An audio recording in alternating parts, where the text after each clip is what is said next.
An anonymous call may help an Illinois woman serving 31 years in jail get a new trial. Melissa Calusinski was convicted of killing toddler Ben Kingan more than 6 years ago. It's a crime she swears she didn't commit. For this week's 48 Hours, Erin Moriarty shows us how a new development in the case could set her free. Here's a preview.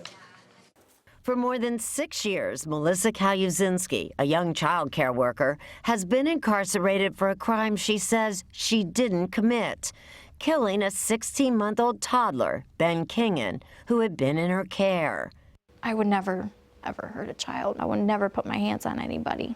Melissa, who worked at a daycare center in Lake County, Illinois, was an unlikely killer. She was 22 years old with no criminal record and no history of anger. But she was the last adult with a child in January 2009 when he became unresponsive and died. According to the pathologist who did the autopsy, the child had suffered a skull fracture, although he had no open wounds or serious bruises. Melissa was questioned 2 days after his death. It was a flat-out murder.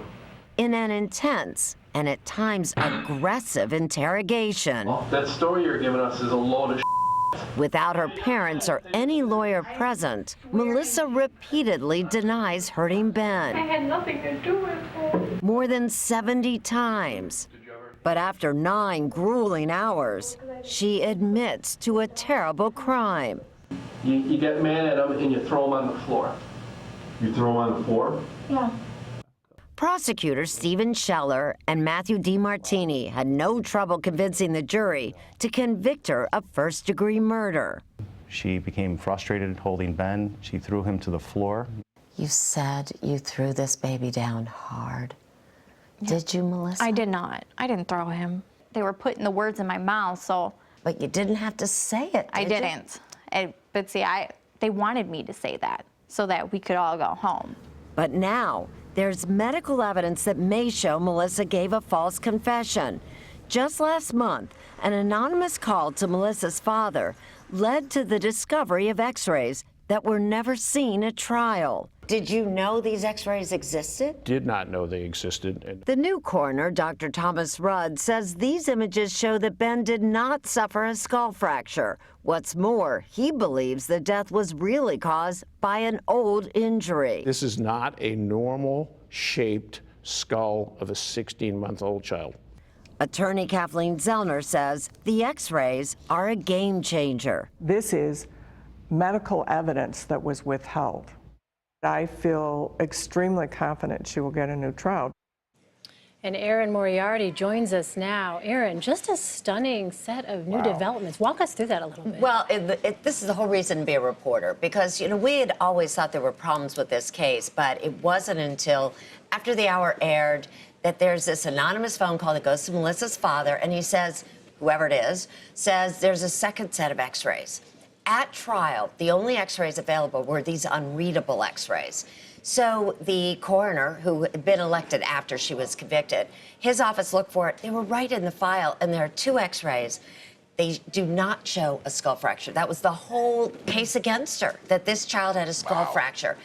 It is so stunning that this coroner now has changed the manner of death from homicide, which she's serving time on, to undetermined. So she's basically in prison for an event that nobody can absolutely say was a homicide. That's just incredible. And any idea who made that anonymous call? No, but it had to be, I think it had to be someone in the coroner's office. It had to be someone who understood the significance of these x-rays. I learned something I had never run into.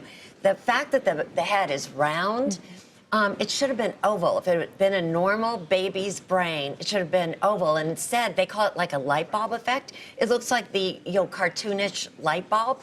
And that's an indication that child had an earlier injury. That couldn't have happened in 24 hours after Melissa had been. And Melissa did not work at the daycare center when this child did get the earlier injury. So it really does begin to look like, I know she confessed, and she confessed convincingly, but it looks like she confessed to something she couldn't have done. Wow, fascinating. Erin Moriarty, thank you so much.